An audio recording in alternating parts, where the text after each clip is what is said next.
Hello, everybody. This is Chris Hoover coming to you live from the Going Further channel. Please hit that like button and subscribe. Every single subscriber will help me to get to the next threshold, and I need your help to get there.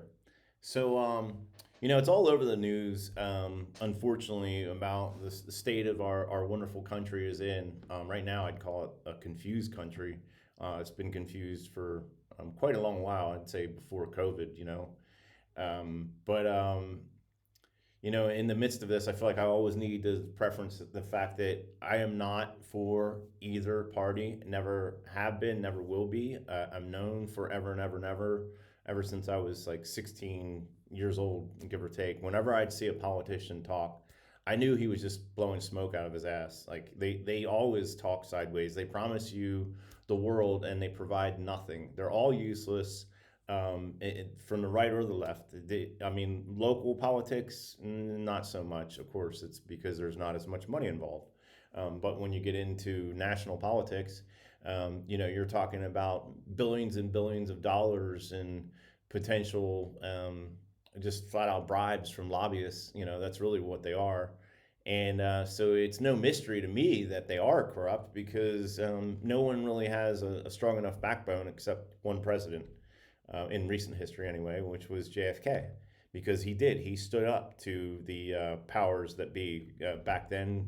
Maybe you call it the New World Order. He mentioned the New World Order. Well, he didn't mention the New World Order. He mentioned secret societies in one of his most famous speeches. Um, but we all know what happened to him because he was the one, like the salmon swimming up the stream, that was going against the flow. He was in basically at war with the CIA, the FBI, and the mob, and also the more powerful politicians of the right who wanted to, of course, go into the Vietnam War, which he didn't want to go into that war. And we all know what happened after he got whacked. I mean, pretty simple scenario. I don't want to get way down deep into the JFK assassination.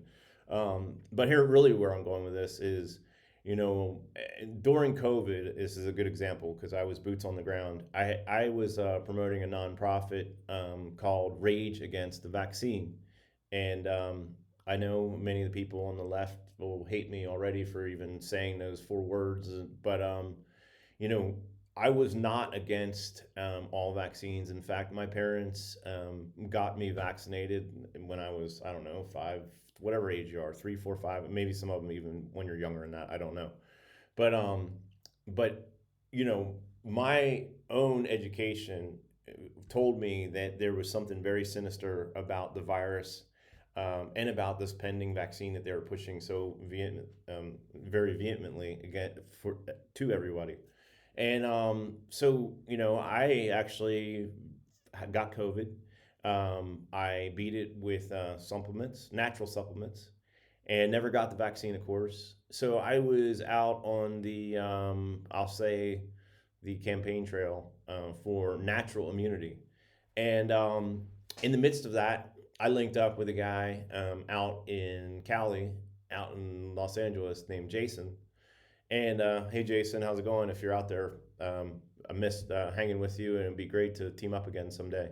But anyway, Jason had already gotten a pretty decent local following for natural immunity and for the exposure of the deep state's conspiracy that it was into the origin and the promotion of not only the virus but also the vaccine.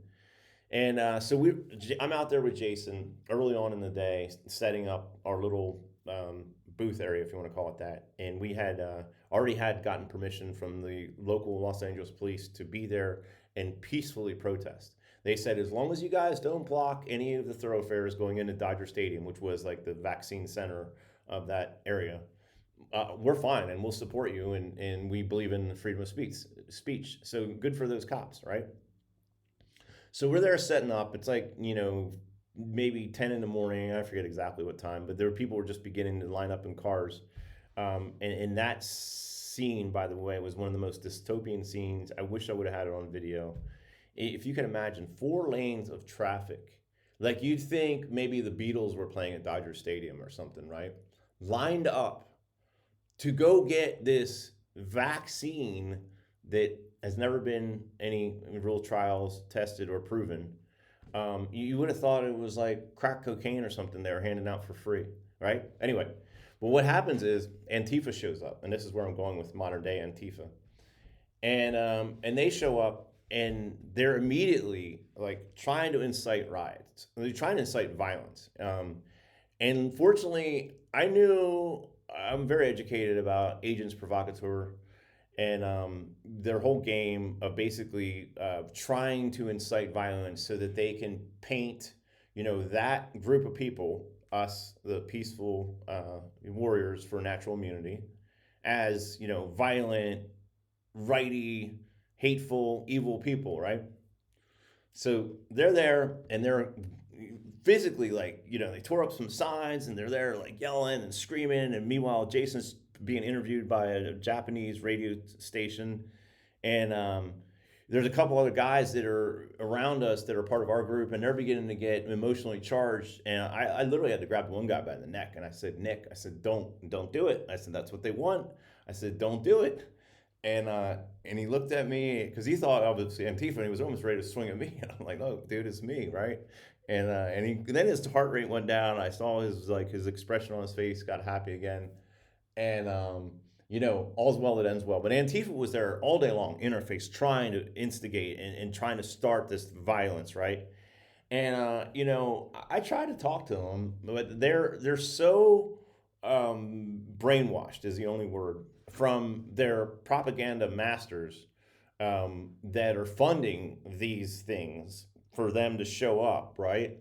That they will not listen to common sense. Like they're like, how dare you be out here rage against the vaccine? There's 500,000 people that have just died.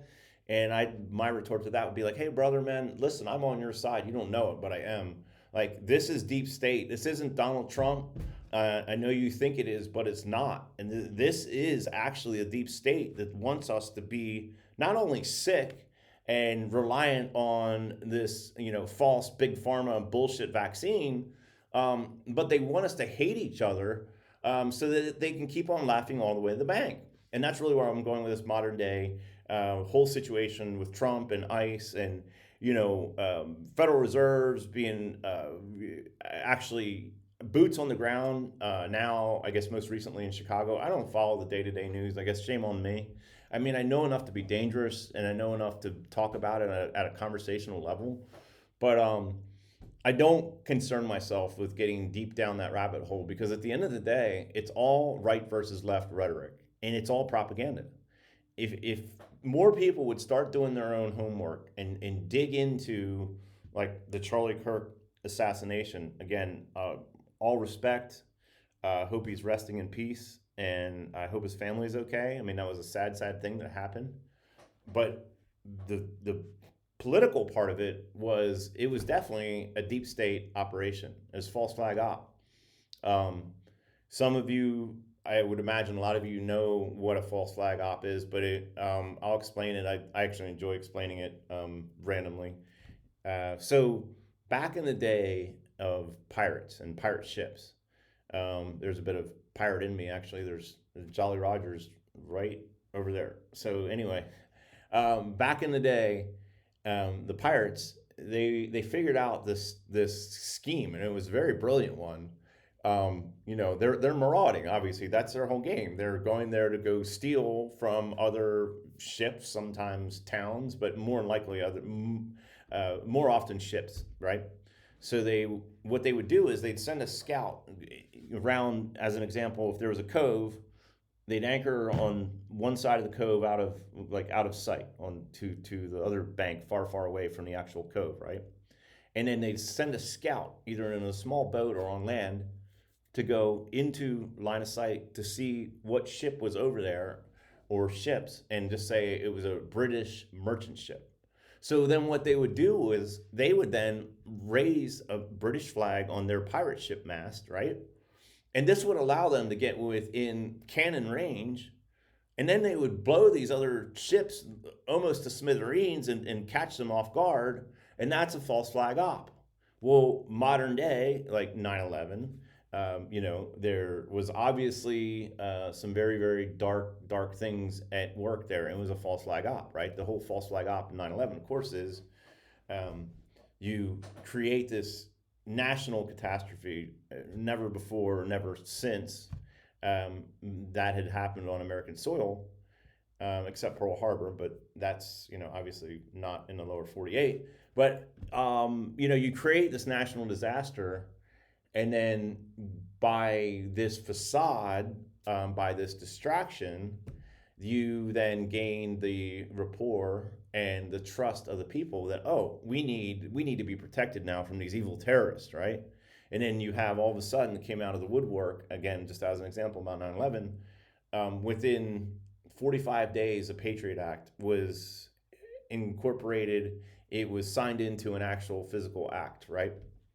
So we all know our government is like a turtle, right? The bureaucracy that's in their presence always is almost unbelievable. But yet, in the wake of a national disaster, they're able to create I forget how many pages it is, but it's hundreds of pages. I've read it actually cover to cover 15 years, 20 years ago.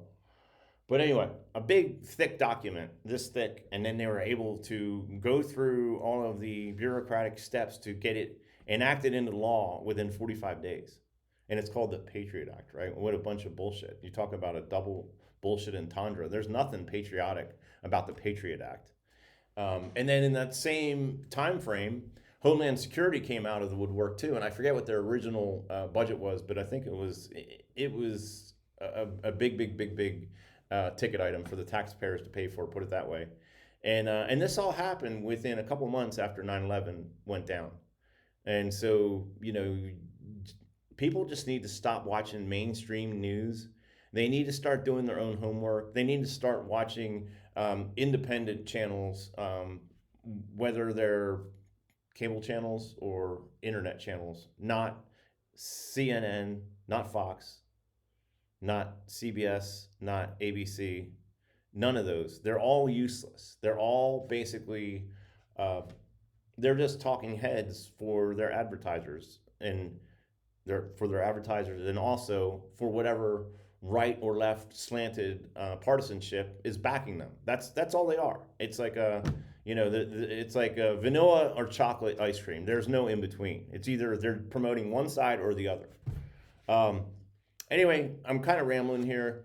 I just wish more people would, first of all, be nice to each other and quit hating, quit being so quick to judge somebody because they say a few words, like I mentioned in one of my previous videos last night, in a local pub, and you get scolded like a little child on the playground for saying nothing that was obscene or violent or anything like that.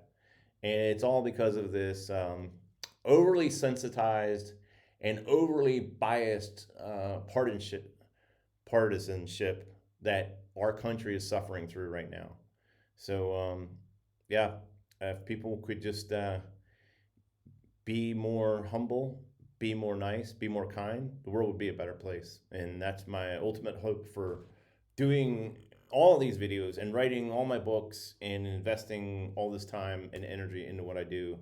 It's all about creating and hopefully an evolutionary, friendlier place to live. So, anyway, Chris Hoover signing out. Please hit that like button and subscribe. And check out my book. My latest book was just published in the past month on Amazon. The title is 2044. Of course, my name, the author, is Chris Hoover. And if you're into conspiracies and sci-fi and ancient mysteries and aliens and UFOs and shamans and oracles, it has all that incorporated into it. So 2044 on Amazon. One last thing. The Audible version of that book is going to be posted live on my book website shortly. And that book website is imaginefreedom.world. Okay? I know it's a lot to remember. Hopefully you took some notes. And I'll see you guys on the flip side. Peace.